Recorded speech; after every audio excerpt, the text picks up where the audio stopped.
Wendigo is a tormenting creature that has become very popular in cinema, especially in recent years. And though there have been many movies about this lore that really catapulted into the mainstream, such as, or another banger.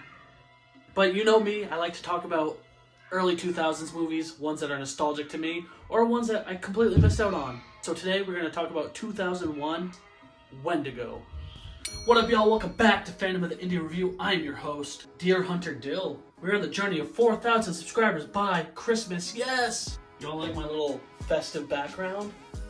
Don't unsubscribe because it's Christmassy, okay? I support all the holidays. But if you love the spooky stuff, and if you want to be psychologically tormented by a hunter and his friends, come hang out and give me a subby.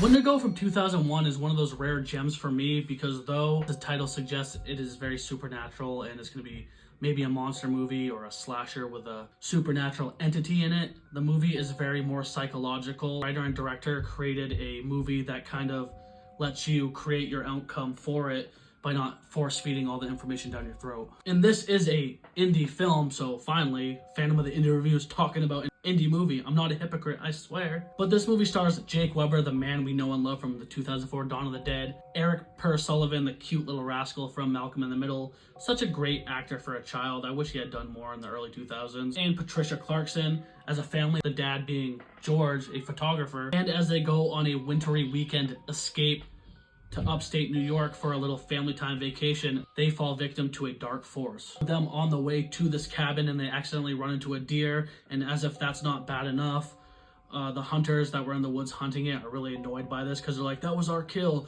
we could have had that and you just ruined its antlers. So they kind of cause some grief, setting up some tension already, because when the family gets to this cabin, before there is even that lore and fear of the Wendigo residing in the dark haunting woods, they have to worry about a real life nature, these redneck hillbillies upset with them for losing them a bunch of money. And George is a very depressed, dark, tortured soul. I mean, he does communicate well with his son and with his wife, but you can see there's something weighing heavy on his mind.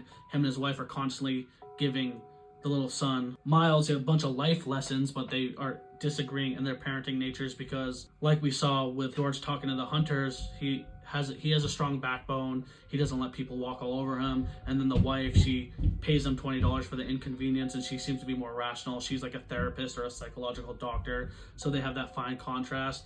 But don't get me wrong, despite the differences they do have in the family and Miles being confused about what to believe from his parents, there's a loving bond, and it builds throughout this movie that makes you care for the entire family as the movie unfolds. And it does take a while to get to the Wendigo lore, which I like too, because there's a scene where they go into town, and the night before, Miles is very scared and he picks up a book and he's seeing all these pictures and graphics insinuating the lore of the Wendigo. So when they go to the town and they go to this little mom and pop shop, he sees a little Wendigo statue, and this dude comes around the corner and tells him the lore and mythos of Wendigo, pretty much saying that it is a being that is part man, part woods, part creature, and that it feeds and constantly needs a feed, and the more it feeds, the hungrier it gets. And this really draws a nightmarish idea into Miles' mind, but he is fascinated by the little wood figure. And the Native American man gives him this wood figure and says, here, you keep this for good luck.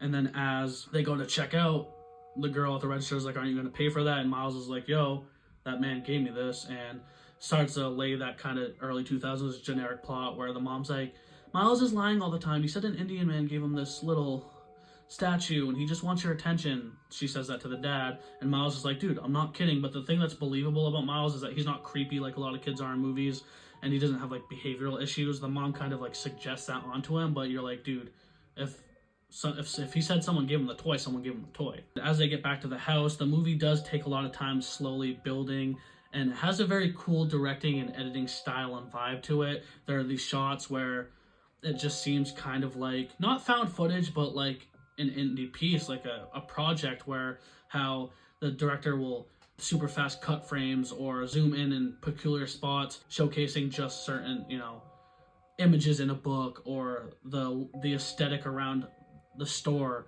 very kind of captivating that vibe. And I really thought it was filmed really well. And again, the movie builds up on the Wendigo lore without shoving it down your face. A lot of times there's always a dude around a campfire or someone narrating, forcing the information in your head, like, this is what a Wendigo is, this is what you should suspect, this is what's going to happen.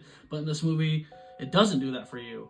Like, even one point, little boy's talking to his dad when the dad's finally like, all right, I'll take you sledding, I'll give you some more quality time. And he's like, Dad, what's a Wendigo? And the dad's literally like, I genuinely have no idea what that is. You want to tell me about it? And that's cool, because instead of, that could have been the cliche expo dump where the dad gives him this elongated story, but the dad, it had this real life factor to it. And all these conversations that the dad and son have are very genuine. The intimate moments that George and his wife have are really good. It really, like I said, builds the chemistry of this family, and it makes you fear for them. So when stuff starts to hit the fan, it does get a little upsetting. And then as the movie builds, we finally get to see more of the Wendigo lore, and it is told in a way that, again, it's not being forced down your throat. You have to really pay attention to the movie and figure it out. So if you like that type of stuff where, I wouldn't say it's ambiguous, but it's definitely catered to the audience imagination, you can depict from it what you want. Like, that's where I know I said I'm not going to talk about spoils too much, but I want to get into a spoiler right here, so you can skip it if you want. But for me, as a filmmaker, as a person that studies making movies, I really found it fascinating that when Miles has this little toy, it really ties together where earlier in the movie, like I said, those hunters are tormenting him. There's one in specific named Otis who is really constantly badgering the family. He's lurking outside of their house. He's just disturbing them throughout the movie. And there's a scene where towards the end of the movie, something really bad happens to the dad, and he says he got shot by Otis. And as the dad is in the hospital recovering and Miles and the wife are there, the sheriff goes to Otis's house, and Otis snaps. He's like, I didn't do anything to those damn city folk, and then attacks the cop and then flees. And as he flees, he's driving down the road and sees the Wendigo in true form and is haunted by this. He's like, holy hell, it's real. And as he gets out of his car and is running through the woods, he gets hit by a police car in the same exact area where the deer that he was trying to kill got hit. And the interpretation of the Wendigo does look like a deer too, so I found that very poetic. Maybe that deer that they were hunting did have the Wendigo spirit in it, and that little toy that Miles has, the Indian said it had good luck to it, and he really did not like this Otis guy, so maybe him clinging on to it led Otis's fate to getting hit by a car in the same area that deer got hit.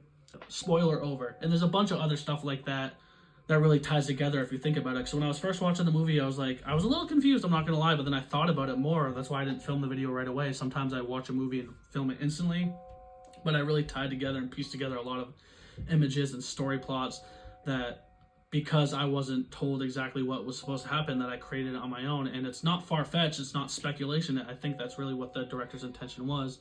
And all around, it is a tragic, deep, fun indie horror movie that has the lore of the Wendigo. It is very psychological. It has a lot of drama, a lot of slow pacing, slow burn, but a lot of tense scenes. And all around, I think it's a really good movie with great acting. And it just has a haunting, wintry, eerie vibe that is perfect for this December time of year. Well, alright guys, thank you so much for watching. Have you seen this movie? Comment down below if you have. Let me know. What's your favorite indie horror movie of all time? Is there any other movies like Wendigo any other like cryptid supernatural movies that you want me to review as well? Please let me know. But thank you guys, really. Please subscribe, give me a thumber, hit that ding-ling button harassing you, telling you, hey, it's me, I'm here, and I'm gonna say it one time for the one time and two time for the O's. Give me a hell yeah for horror.